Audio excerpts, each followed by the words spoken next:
Adın ezberdi dilimdə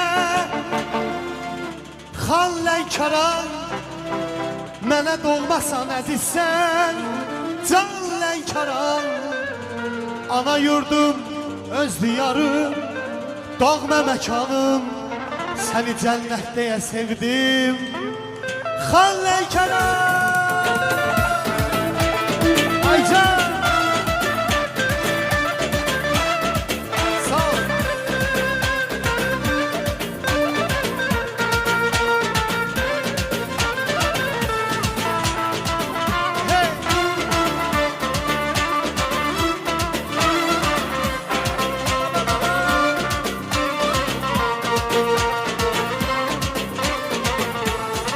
Dokuz gülümlü səfalı Cənub diyarım Səni cəllətliyə sevdim Dövlətin var ey qonaq Tərvər adlanan Əziz mehriban gülər üç səmimi insan Xan mehriban O qədər gözəlliyin var Bu gözəllik sənə azdır Bu şirin nəğməli şeirim Sənə qəlbin özü yaz Adın əzbərdi dilimdə Xan Lənkəran Mənə doğmasan əzizsən